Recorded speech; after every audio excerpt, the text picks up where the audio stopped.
Hi there, Lloyd Machedo. It's me you from lloydmachedo.com, who's Lloyd Machedo in Thinking Personal Branding. Today the date is 27th December 2017. Time right now is 4:41 in the morning. Well, I got up at 2:30 because I wanted to be creative and put up these videos. So I got up at 2:30 and today I thought I'd put some videos. So today's video is going to be about my book review of Timothy Ferriss, that is Tribe of Mentors. Now this is, let me see, is it coming from? Okay, Tribe of Mentors by Timothy Ferriss. Now, I've read this whole book. I read this book twice. I read this book twice after I got it down.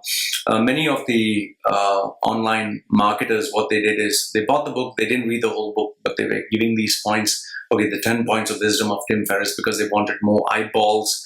But what I felt is I felt fishy, because if a book just gets released, how can you read the book in 1 day or 2 days unless you are a hardcore reader? Some people claim they read one book in 1 day. Unless you're obsessed and you're not doing anything else, it's not possible to read that one book properly. So I took my time, I read the book, and I wanted to make sure that if I do give a book review, it would be worth it. Now, mind you, I've read this book, Tribe of Mentors, and I've also read this book, okay, Tools of Titans. So both of them are pretty big books. So I want you to know that I've read both these books, and I would be reading them again. I'd be reading them for the third time or the fourth time. So we're talking of these two big books. Now, I just want to give you the review of this and tell you why I feel maybe you should not buy these books. Okay, most of the people say, "Oh, you must buy these books. You must buy these books. It's a great reference tool or amazing piece of advice." But I'll tell you why you shouldn't be buying these books. You know all the reasons why you should buy the books. I'm going to tell you the reasons why you shouldn't buy these books. Okay. Now, before anything else, I want you to know that I have I have a massive book collection. For those of you who do not know, I have books all the way from here right at the back. So I have a huge collection. I have 16 shelves all of books, and they're not kept there for show. It's not just a showpiece. It is me actually reading these books. Okay, and I've not read all these books, mind you. I've not read. I buy, just like Satya Nadella. What he says is he buys more books than he can read. So I'm no Satya Nadella, but I buy more books than I can read, and then I can always go back to them. Now, when this book came out, when Timothy Ferriss launched this book, I think that was in November. I think it was November, yeah. When he launched this book, immediately, as soon as Tim Ferriss gave the announcement that this book is going to be launched, I'm a hardcore Tim Ferriss fan. I've watched all his videos on YouTube. I've listened to almost all his podcasts, and I was like, I'm going to buy it. I don't care whether the book is a bestseller, not a bestseller. I bought it immediately, pre-ordered it, and it was a good deal because I think it was 50% off. So I bought the book immediately, but I asked for normal shipping. I didn't want to get it within 24 hours, but I have to pay like a bomb because I stay in Thailand. However, I started paying attention to how Timothy Ferriss was marketing this book. He was going to different talk shows. He was going to bloggers. He was going to podcasts like Gary Vaynerchuk, and then you had Farlow. She's another blogger, famous. He tried CNBC, Business Insider. He went to all the major networks to promote the book. And I was paying close attention to what was he doing. But then what I noticed is the people who did buy the book and the people who did read the book, they started giving mixed reviews. Obviously, when you're marketing a book, you would make sure that you have your marketing team buy copies of the book and put positive reviews. You get paid reviews, you get people who are your friends. Now, if in case I had a friend, a really close friend, and he launched a book, I would, if he was really my good friend, I would put amazing reviews. I would not say the book is crap. I would say 5-star, the book is amazing, because if I would say his book was amazing, he would give me the recommendation. So it's I scratch your back, you scratch my back.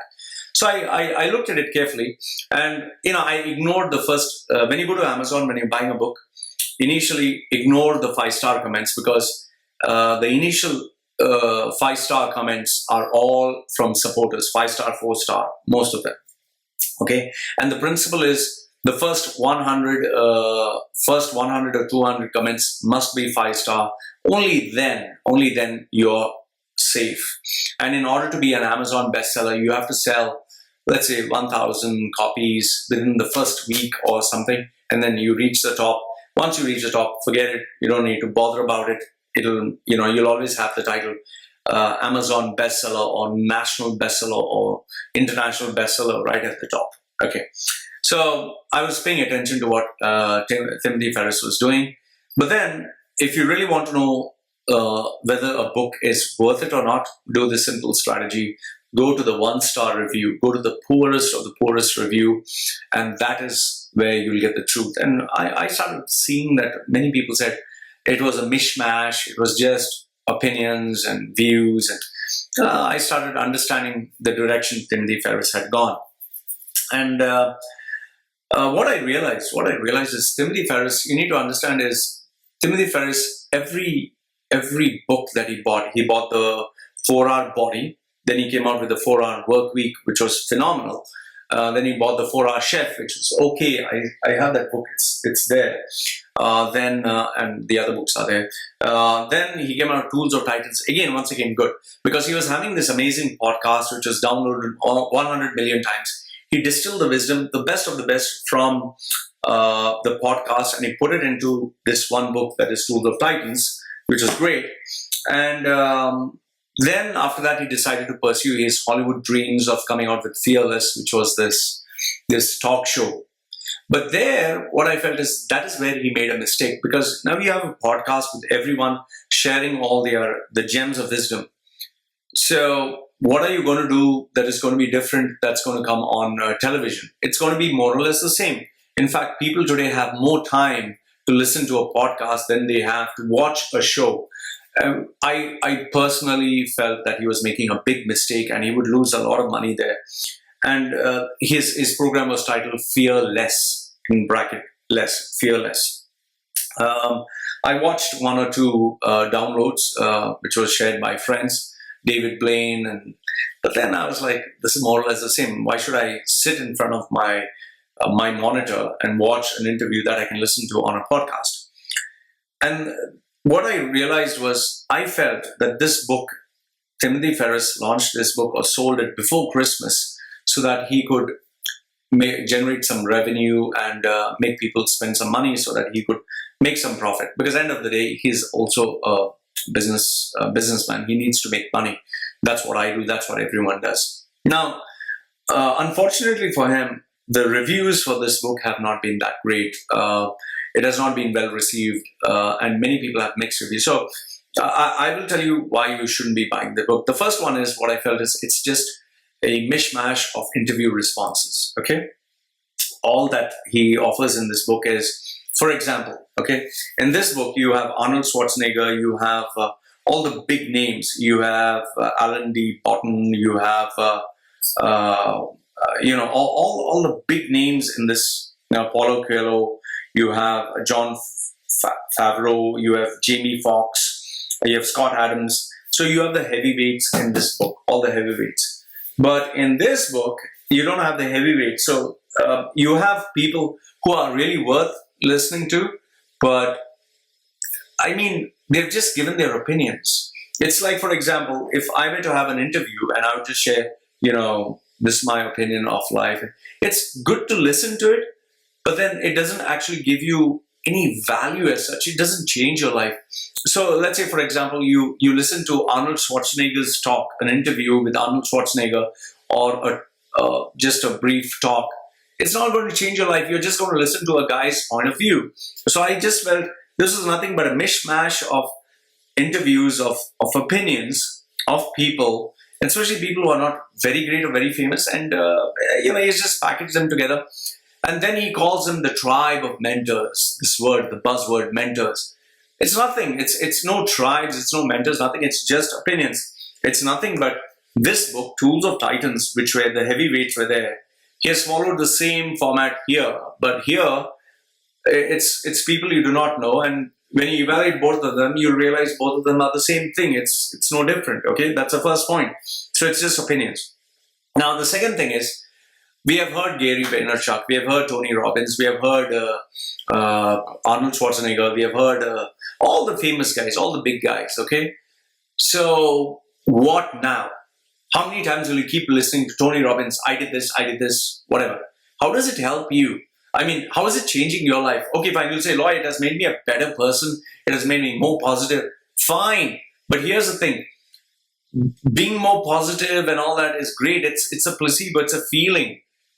Your main concern should be, what is it that you're looking that should be measurable? You should be looking at, okay, I can earn more money. I was earning 10 million. Today I can earn maybe 20 million or 50 million, and I'm looking at earning 100 million. Fine, that's measurable. You're achieving success. Maybe money is not meant for you. Then you're looking at success in terms of your career. Maybe that's not meant for you. If you're just looking to be in a happy place, then you can just listen to Sadhguru and just meditate. Fine, then it's a feeling. But if you're looking at something really measurable through these books, if you're really looking to change, just listening to a person's interview just gives you some insight. And what else? I mean, I think people, one of the biggest problems with people is the illusion of knowledge. They feel good reading more books. It's like me. I was reading one book a day. I'm not even exaggerating. I was reading one book a day, and I did this for 2 years. Literally completed like 700 books in 2 years. I did nothing but reading books. Nothing. From morning till night, nothing but reading books. End of the day, it comes down to money, because keep this in mind. This is the point which I want you to understand is, if a guy is not rich, if he's not successful, nobody's going to listen to him. Richard Branson, why do you think people listen to him? Because he has a good heart. Donald Trump, why do people buy his books? You think because he is a good human being or he is holy? Timothy Ferriss, if Timothy Ferriss was just a woodworker who was just, sharpening, cleaning cars or just doing woodwork, would you be buying his book? Come on, you need to be realistic.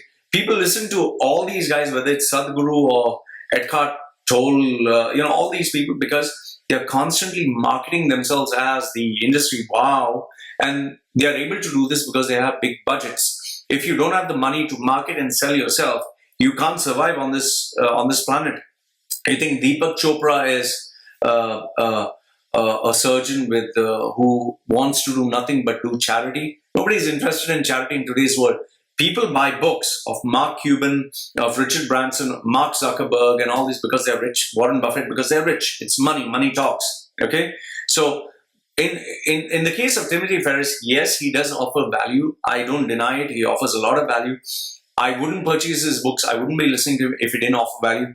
But now he has diluted himself where it's just interviews. His key strength is what is a key strength of Gary Vaynerchuk, Ivan Carmichaeli, or all these guys. They're just taking other people's knowledge and packaging it to you, and that's how they're getting views, and this will dilute itself. Like in the 70s, you had these perfect coaches who would wear a suit and a red tie and tell you, you can be hungry and achieve success. And, Brian Tracy, they taught you productivity, and Jim Rohn.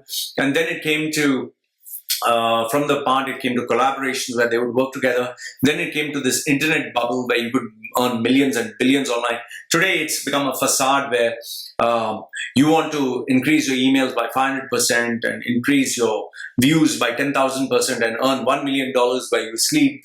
So now it has become internet marketing, and now it has slowly moved into this knowledge revolution where you have one guy, he'll take the interviews of 200 people or 5,000 people, give the best of their videos, best of their audios, and make you buy their books. It's losing its charm. It's losing it. There's too much of this. Now, here's one more thing. Okay, here's one more thing which I want you to understand. First and foremost is not first and foremost. I'm sorry, this is just another crutch word. You get, like, for example, let's say Gary Vaynerchuk says, I get up at 5 o'clock. Arnold Schwarzenegger says, I eat 3 eggs in the morning. Mark Zuckerberg says, I have a sleep at 1 p.m. I take a nap. Then Peter Thiel says he has a smoothie for lunch. Larry Ellison says, I meditate at 7 p.m. for 15 minutes. Maria Sharapova says, I have a turkey breast for dinner. Richard Branson says, I sleep with listening to an app called Headspace. Now, I've given you so many points of so many people. This is just hypothetical. So now, what are you going to do? listen to all these people. You're going to follow what time Gary Vaynerchuk wakes up, what breakfast Arnold Schwarzenegger has, what time Mark Zuckerberg sleeps, Peter Thiel has a smoothie. So after you take all this mishmash, what do you expect? You're going to earn 100 million? You're going to be the next Mark Zuckerberg? You're just going to feel good. You're just going to feel that you feel good. But that's just a feeling. That's just a placebo. Nothing's going to happen. Because at the end of the day, remember, check your bank balance. Check your success in your career. Is it helping you? It's like you're taking part for the Olympics, but you don't care a damn whether your placing is first, second, or third. You're just happy with your placing. Oh, it makes me feel happy. This is just the illusion of knowledge. So if you're reading these books just to feel good, just for knowledge, fine. Read the Wikipedia, absorb everything, read these books. It's not going to help you. Okay? Then, see, the bigger question is, you get one guy saying, go to college. The other guy saying, college is no big deal. You get one guy saying, eat a high protein breakfast. The other guy saying, no, I have carbs. So now, two different opinions. Who do you follow? You keep contradicting each other. And, one last thing. You have the 4-hour work week, which is such a big book. You have the 4-hour body, which is such a big book. You have 4-hour chef, which is really so big. And then you have these two books, which is so big. So you keep piling up books after books after books. What are you going to use? See, I underlined all these points, which I felt was worth researching upon. Okay, I've underlined, as you can see, like I researched because I wanted to find out who these people were. Let me show you. Some places I underlined a quote, like I underlined all this stuff. Okay, now fine, I underlined all this stuff. I even underlined from here. But here's the funny thing. After I underlined, see, here's another one. Let me show you. So I underlined it. Okay, after I underlined it, I researched for 1 or 2 days. But then my normal schedule came in, and I had to leave these books, and I had to continue doing my own stuff. Okay, so what do you do next? So you keep having all these books. What do you do, man? What do you do with all this? So the point I'm trying to say is, it's good to read. Okay, don't get me wrong. It's good to read. It's good to expand your knowledge. It's good to improve. But at some point, you need to start being realistic. You need to start asking yourself, what am I doing? Okay, what am I doing? Where am I headed? Where is the end to all this? Okay, so you can keep buying books. I have bought books after books after books, and finally I said, okay, stop it, relax, chill out. Might go for a Kindle version now, So you need to literally be realistic. What are you trying to do? Second one is, if it's just knowledge, fine, buy, download, read, whatever. But at the end of the day, be clear about what you want. And last but not the least, I keep reading all these great people, Peter Thiel, Mark Zuckerberg, Schwarzenegger, Tim Ferriss, Tony Robbins. Okay, where does it end? That's a big question. So personally, I wouldn't recommend the book until you're the type of guy who just wants to read for the sake of reading, who just wants to store knowledge, wants to get 1 or 2 quotes and just wants to move ahead. If that's what you want, fine, go ahead and do it. But if you're wondering whether this is going to be a game changer, it's not going to be a game changer. Whether it's going to change your life forever, it's going to change your life forever. It's not going to help you earn more money. It's not going to do anything unless you first start applying what he has mentioned in part 1. 4-hour work week, 4-hour body, the chef and tools of life. Unless you apply all this, if you're not applied anything, then don't buy the book. If you're just reading for the sake of reading, you're fooling yourself. Anyway, I don't have anything against Tim Ferriss. I still think he's the best. I really like him. I'll continue buying his books, continue reading, because I'm a coach. I need to teach people. But as far as applying the stuff, I don't know what to apply. End of the day, it's a big question. So anyway, this is Lloyd from LloydMachedo.com, who's Lloyd Machedo and Think Personal Branding, giving you his views. Let me know what you think in the comment section below. If you would like to donate to this channel and you want free advice like this, please go to PayPal, LloydMachedo.com. If you want one-to-one coaching, go to Think Personal Branding. So, love to hear from you. This is me signing off for now. Take care.